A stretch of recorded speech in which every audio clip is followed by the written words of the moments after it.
श्री सदगुरुदेव की जय। सदगुरु श्री कबीर साहब जी कहते हैं कि मनुष्य को मर्यादा का विशेष ध्यान रखना चाहिए। मर्यादा ते जो न विद बरते तो न प्रमाण। सबसे ज्यादा मर्यादा होती है माँ के साथ में माँ की मर्यादा, बहन के साथ में बहन की मर्यादा, बराबर वालों के साथ बराबर की मर्यादा, बड़ों के साथ में बड़ी मर्यादा, छोटों के साथ में छोटी मर्यादा। जहाँ मर्यादाओं का उल्लंघन होता है वहां पर विघटन हो जाता है। इसलिए मर्यादा का ध्यान रखना चाहिए। जैसे घर में माता पिता भी बैठे हैं और कोई सम्मानीय पुरुष आ गए और उनके चरणों में झुकना पड़े तो माता पिता के चरणों में भी झुकना चाहिए। उस समय बड़े भाई हों तो उनके चरणों में भी, ये नहीं जो आया उसी के चरणों में झुके, क्योंकि फिर वहां मर्यादा नहीं रहती। तो मर्यादा का जो ध्यान रखता है उसका ध्यान जहां भी जाएगा वहां भी लोग रखेंगे। और जो दूसरे की मर्यादा का ध्यान ना रखे, बड़े छोटे की मर्यादा का ध्यान ना रखे, है ना, बेटा पिता की मर्यादा का ध्यान ना रखे और पिता भी बेटा की मर्यादा का ध्यान ना रखे, तो समझ लो कि वहां मानवता नहीं है, वहां पशुवृत्ति है। क्योंकि खाना तो पशु भी खाते हैं, भोजन तो पशु पेट भर लेता है, मनुष्य भर लेता है। कर्म करें बोझा ढोते हैं। जिस प्रकार से मनुष्य कर्म करता है, खेती कर लेता है और भी कर लेता है, तो पशु भी कर लेता है, कर्म कर लेता है, बच्चे पैदा कर लेता है और भी अपने लिए घर भी बना लेता है पशु भी। तो कर्म करें बोझा ढोते हैं। ऐसा आराम सभी करते हैं और आराम तो सभी करते हैं, चाहे मनुष्य हो, पशु हो, पक्षी हो, उसमें खाने के कीड़े मकोड़े हो, जो सभी खा भी लेते हैं, पी भी लेते हैं, बच्चे भी पैदा कर लेते हैं और भी सारे काम कर लेते हैं। चिड़िया तो बहुत बहुत अच्छे घोंसला बना लेती है, पालना, उसके बच्चे झूलते हैं पालने में। ऐसी ऐसी चिड़िया हैं। मनुष्य क्या कारीगरी करेगा उनके आगे। तो सदगुरुदेव जी कहते हैं कि मर्यादाओं का ध्यान रखना चाहिए। एक बात ऐसी होती है सभा में कही जाती है और एक बात ऐसी होती है कि सभा में नहीं कही जाती, अकेले में कही जाती है। और एक बात ऐसी होती है कि अकेले में भी नहीं कही जाती, सभा में भी नहीं कही जाती, उपदेश के द्वारा समझाई जाती है। सुन के समझ ले। इतना ध्यान जो नहीं रखता वो पशु है। क्योंकि छोटी बड़ी एक बड़ी गलती होती है, एक इतनी बड़ी गलती होती है कि राजद्रोह में आकर के उसको आजीवन जेल में डाल दिया जाता है। और एक ऐसी गलती होती है कि फांसी की भी सजा देनी पड़ती है। और एक ऐसी गलती होती है कि समाज में आकर के माफी मांग ले तो क्षमा कर देते हैं। और एक ऐसी गलती होती है कि इधर उधर से भिड़ाई जाती है चुगली करके, है ना, वो भी गलती होती है।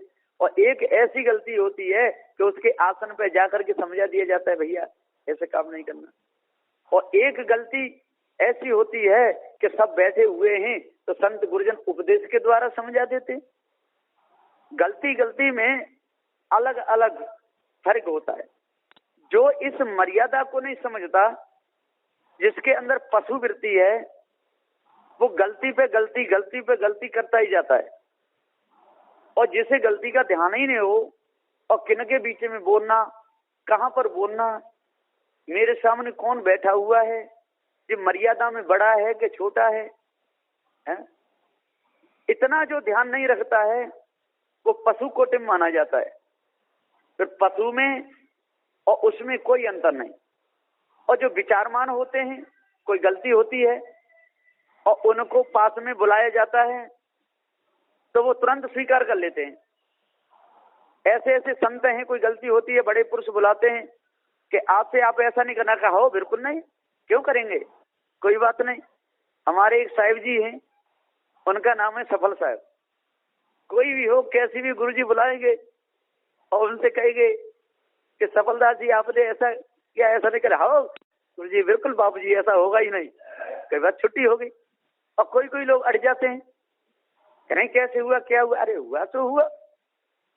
एकदम पास में बुलाते ही बड़े पुरुषों के पास में एकदम माफी मांग लेता है, समझ लो वो मनुष्य है।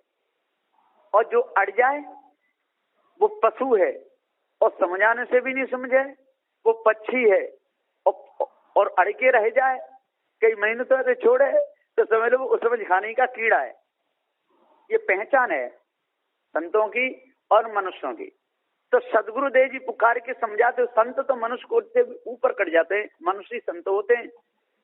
क्योंकि मनुष्य जो होते हैं सबको मनुष्य कहा जाता है, या कैसे भी कर्म करता हो उसको मनुष्य ही कहते हैं। और जब वो मानवीय कर्मों से जब ऊपर उठ जाता है, जो संत कोट में आ जाता है, फिर उसको संत कहते हैं। और संत में जो निर्णय करता है उसी को सदगुरु कहते हैं। और साधु भेष तो हो जाए और उसे न बैठने का मालूम, न उठने का मालूम, न खाने का पता, न कैसे मर्यादा क्या होती है ना। उसमें बड़े छोटे उसमें हुक्म चलाता रहे, है ना। भेष की मर्यादा भी नहीं समझे, उम्र की मर्यादा भी नहीं समझे, है ना। और इधर उधर उसको बड़ों को अपनी अंगुली पे नचावे, है ना। अब खड़ा रहे और बड़ों से काम करवावे, तो उसको तो पशु ही कहा है। पार्क सिद्धांत के निर्णय में वो पशु है। हाँ, देख लेना चाहिए, हमसे उम्र में भी बड़े हैं, भेष में भी बड़े हैं, ज्ञान बोध विचार में भी बड़े हैं, है ना। तो उस मर्यादा से चलना चाहिए। अब बहू घर में बैठी रहे और सास पे हुकूमत चलाती रहे, तो वो बहू है, वो पशु है। उसके अंदर विवेक नहीं, विचार नहीं। इसी प्रकार दोनों गुरु भाई हैं, एक मर्यादा में बड़ा है, एक छोटा है। तो जहां तक बने वहां तक अपने काम कर लेना चाहिए। बड़ों पे अधिकार जमाना ये ठीक नहीं। और एक मर्यादा में भी बड़े बना दिए जाते हैं। जैसे किसी पद के हिसाब से छोटा बच्चा है और प्रधानमंत्री बन गया, तो वो आता है तो उसके लिए मर्यादा के द्वारा कुर्सी डाली जाती है। जैसे छोटा है, उम्र में छोटा है, प्रधानमंत्री बन गया देश का, तो वो मर्यादाएं होती हैं।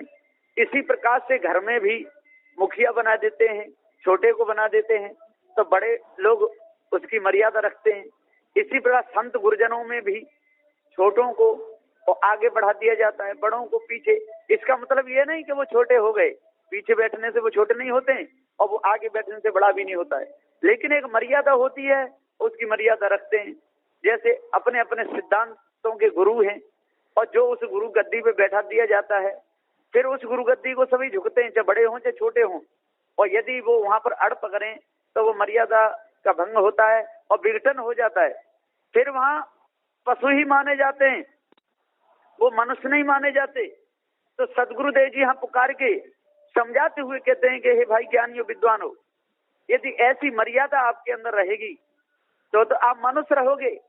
और यदि ऐसी मर्यादा आपके अंदर नहीं रही तो फिर पशुओं में और आप में कोई अंतर नहीं रहेगा। तो पशु वृत्ति को हटाना चाहिए, मानवता को धारण करना चाहिए, दूसरों का सम्मान करना सीखना चाहिए।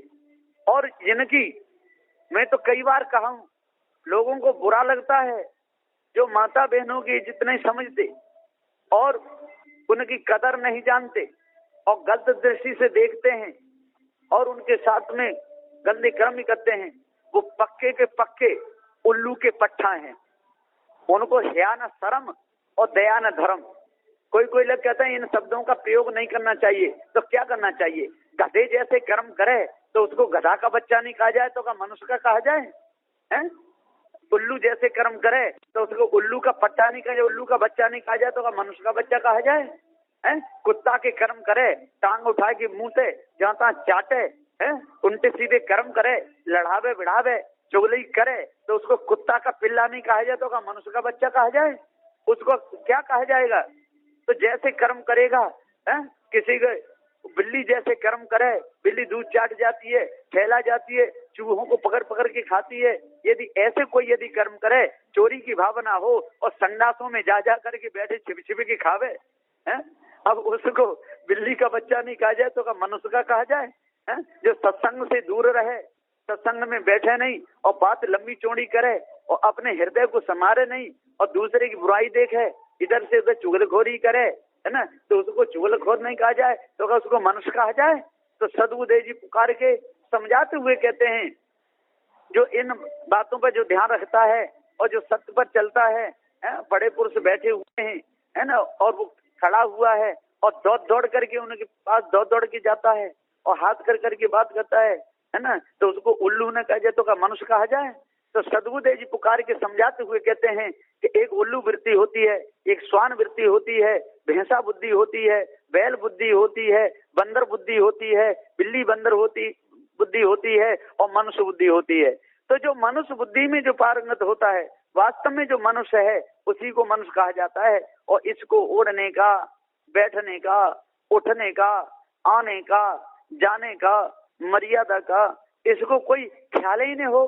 पिता के सामने कैसे शब्द बोलने चाहिए, माँ के सामने कैसे शब्द बोलना चाहिए, भाई के सामने कैसे शब्द बोलना चाहिए, बेटा बेटियों के सामने कैसे शब्द बोलना चाहिए, तो सिर झुकाना चाहिए, कहाँ पर नहीं झुकाना चाहिए, ऐसी मर्यादा जिसके अंदर ना हो तो वो पशु माना जाता है।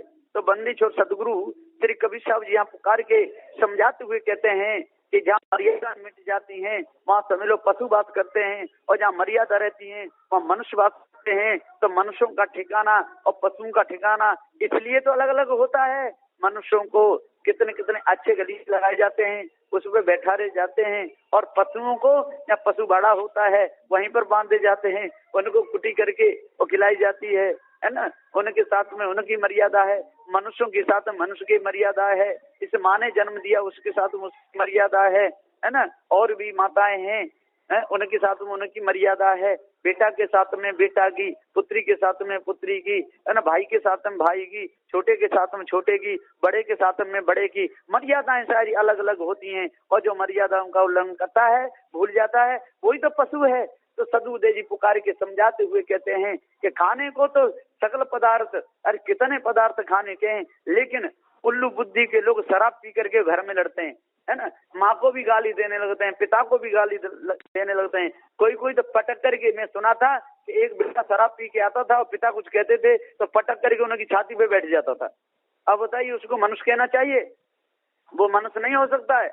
तो साहब जी यहाँ पुकार के समझाते हुए कहते हैं कि हे भाइयों, ये उल्लू बुद्धि है, भैंसा बुद्धि है, इनको त्यागना चाहिए। बने जे एक बार मैंने कहा भी था और शिकायत भी आई थी, गंदगी में और दांत बोरते और मांस काट कर खाते हैं और पकड़ पकड़ जंगल के जानवरों को पत्थरों के आगे चढ़ाते हैं। बने जे उल्लू के पट्ठा और सार शब्द जाने नहीं, करें जे चोड़े में, बने जे चोड़े में वक्ता। सदगुरुदेव जी पुकार कहते बड़े बड़े वक्ता बने हुए हैं, बड़े बड़े ऊंचे बाप बैठे हुए हैं, समाज सुधार के इन लोगों को कहा जाता है, लेकिन इनके अंदर कोई मर्यादा नहीं, धर्म को जानते ही नहीं, कर्मों में अपने समय को बर्बाद कर रहे हैं और संसार के धन को लूट लूट करके खा रहे हैं, अपने मेलदारी बना रहे हैं और ऊंचे ऊंचे तख्तों पर बैठ करके गद्दा बिछा करके उसमें मौज मार रहे हैं, चारों ओर कूलर पंखे लगे हुए हैं। अरे भाई कितना भी लगा लो, जब इन कर्मों का दंड मिलेगा उस समय सारी नवज ठिकाने आ जाएगी, सब पता चल जाएगा।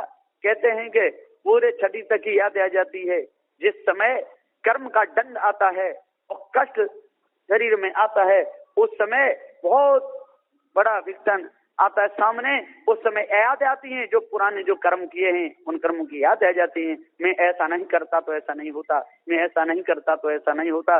उस समय जवानी के नशा में और ये सारे के सारे भूल जाते हैं। तो बंदी छोड़ सदगुरु देव जी पुकारे के समझाते हुए कहते हैं कि हे भाई ज्ञानियों, हे विद्वानों, 4 वेद 6 7 18 पुराणों के ज्ञाता हो, जपी तपी सन्यासियों, ब्राह्मण क्षत्रिय वैश्य शूद्र कहलाने वाले हो, शेख सैयद मुगल पठान कहलाने वाले हुए, बड़े बड़े विद्वान काशी नगरी मथुरा नगरी इनमें पढ़ने वाले हो, सभी के सभी सदगुरु श्री कबीर साहब के निर्णय का और सम्मान कीजिए, है ना, उनके उपदेश को अपने अंदर धारण कीजिए। राग द्वेष को हटा करके, पछापछी को हटा करके, ठंडे दिमाग से सोच करके और भ्रम भूल कल्पना और विषय वासना को दूर कीजिए, पवित्र अपना हृदय बना लीजिए, तब आपके अंदर सद्गुणों का वास होगा। और नहीं तो दुर्गुण दुराचार आपके अंदर बढ़ते ही चले जाएंगे, राग द्वेष आपके अंदर बढ़ता ही चला जाएगा, छल कपट आपके अंदर बढ़ता ही चला जाएगा।